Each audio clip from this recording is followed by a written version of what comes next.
The Indian Prime Minister, Narendra Modi, visits the UK this week, and it means that for the third time in about 3 weeks, there will be a controversial foreign leader here generating business contracts and generating protests. Modi is a Hindu nationalist who was Chief Minister in Gujarat State back in 2002 when communal rioting there caused the death of hundreds of Indian Muslims. Our reporter Sekundi Kamani has been talking to one of the British survivors of that violence. Prime Minister Modi is coming to London. Narendra Modi was boycotted by Britain for a decade. Now he's India's Prime Minister, and this week we'll get a massive reception at Wembley Stadium and an overnight stay with David Cameron at Chequers. That's angered human rights activists, who projected this image onto Parliament last night. They accuse him of being a Hindu fundamentalist who allowed deadly communal riots to unfold in 2002 whilst in charge of Gujarat, something he denies. Hindu mobs raged through the state, burning their neighbours alive and raping women, whilst the police and authorities were accused of standing back and at times encouraging it. The violence began when a train full of Hindu pilgrims was set alight. Over 1,000 people, mainly Muslims, were killed in the aftermath. Caught up in the horror were a group of British Muslims from Yorkshire. Only one survived. It was a big gang, people surrounding us, and we're pleading for our lives, showing in our passports, saying that we're from the UK, but no, they didn't want anything to do with it. They said to us, take your trousers down, we want to see if you've been circumcised, if you are a Muslim, if you are, we'll kill you, kind of thing, I got stabbed in the leg, got hit in the head. God knows how I'm still here today.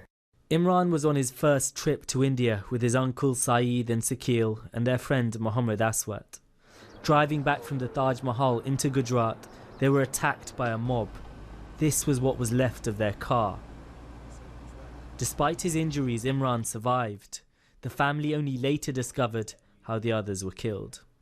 After Imran had lost consciousness, he wasn't. Saeed and Sakil had been taken to a nearby factory and they'd been tortured and they'd been brutalised and they'd been murdered.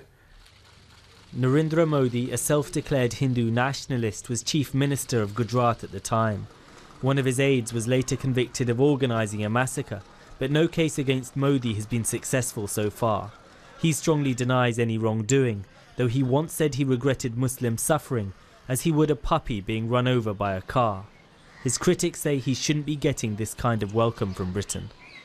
They've behaved in a very shameless way because they are no longer putting human rights and what happened in 2002 on the agenda, and that's quite disgusting. The English government has just shown a lack of sensitivity towards the family, and obviously this isn't acceptable. After the murders, the families travelled to India to try and gather evidence along with the Foreign Office, but they still haven't got justice. 6 men accused of the murders were acquitted earlier this year after witnesses turned hostile. Human rights groups say many are intimidated. With Modi due to arrive in Britain, the family want an apology, justice, and for the remains of their relatives to at last be returned. But the saddest thing is, 13 years on, we still, there's remains in India that the family haven't been able to get hold of and put a closure. Having an apology would be a start, and not to just push it under the carpet. Until 2012, Britain cut all ties with Modi because of what happened in Gujarat. America even denied him a visa. But that's now changed as he's risen in power in India. Here, politicians like Priti Patel have championed him as someone Britain should engage with. The significant mandate that Narendra Modi has is, as a politician, it's inspiring to see. The family say engagement shouldn't mean a welcome with open arms. They want to do business with India. That's up to them. But at least honour the dignity of the families, the victims. What message would you like to send out to the British government? They're actually not just sullying what happened in Gujarat, but they're actually perverting British values. When Modi came to power last year, there were fears of more communal violence. In September, a Muslim man was lynched after wrongly being accused of eating beef, considered sacred by Hindus. Modi has been accused of not condemning it strongly enough. But does the government here care about that when lucrative contracts are at stake? If we don't honour the memories, if we don't speak for the truth, then history can repeat itself. Does it make you feel like the government cares about you effectively? No.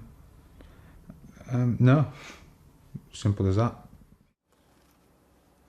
Imran Dawood ending that report from Secunda Kamani.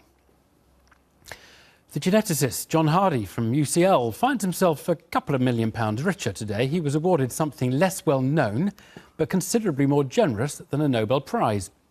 It's called a Breakthrough Prize, funded by a Russian billionaire. Sponsors it with a little bit of help from Facebook founder Mark Zuckerberg and others. Now, awards were made to several scientists, and the awards event appeared to be modelled on the Oscars rather than the Nobels. Black tie, not white coats. Here's John Hardy and others having collected their prizes.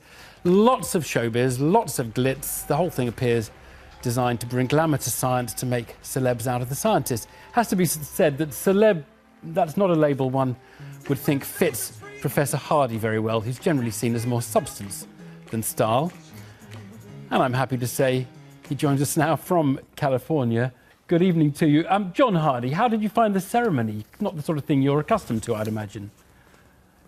No, but it was great, actually. Of course, it was wonderful. And, you know, I really appreciated it. Maybe I could get used to it. Right. But look, we do think of scientists as not worrying about how they dress and how they look, just worried about the substance, not the style. Do you want science to have more glitz, for goodness sake?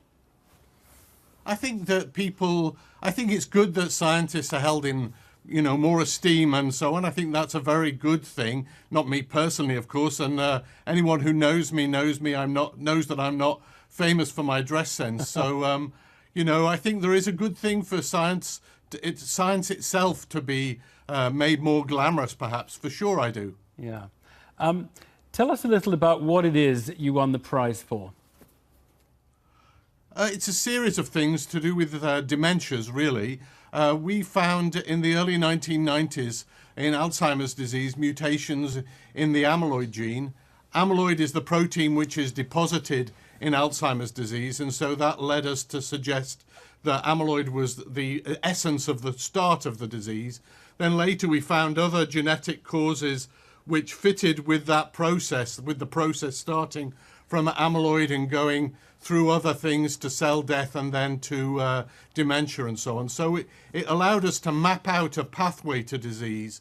And what we, of course, hope is that this pathway to disease will be something we can intervene in and stop the disease process. That's, of course, the purpose of the work. Yeah.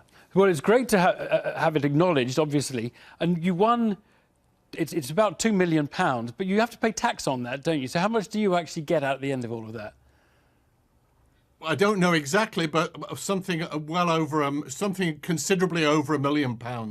And of course, it's an amazing. Of course, that's amazing. Yeah. Of course, it is. What are you going to do with the money? Is it one of these ones where you're obliged to give it back to science and do that, or are you allowed to buy a 2-bedroom flat in Camden with it? That's right. I am allowed to buy a 2-bedroom flat in Camden. I'm actually going to use some of it to. We're trying to build a new Institute of Neurology building and a dementia institute there.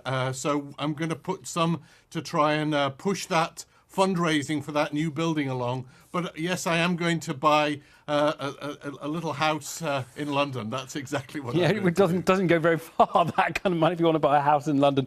But look, this kind of thing is not a substitute for serious science funding, presumably.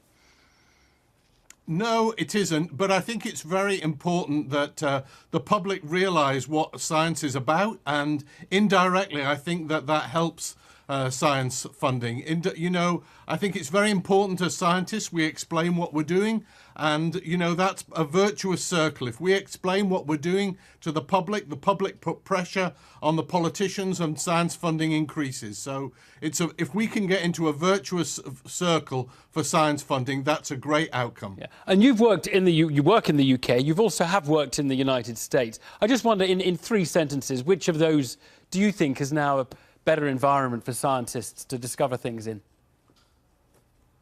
You know, America has had consistently good funding, which hasn't been the case in the UK. It goes up and down with political will. One thing, though, that we have in the UK that they don't have in the US, which is immensely powerful, and for example at the Institute of Neurology is very important, is we have the NHS and the single unitary NHS behind us, which makes clinical research so much better in the UK than it is in the US. So some things are easier in the US, but much research is better in the UK. John, well done. Thanks very much for joining us. It's a pleasure. Thank you very much. And that's about it for tonight. If you had a bad weekend, spare a thought for the customers at the IHOP restaurant in Meridian, Mississippi on Saturday night, where a 50-foot wide sinkhole gobbled up the car park. Good night.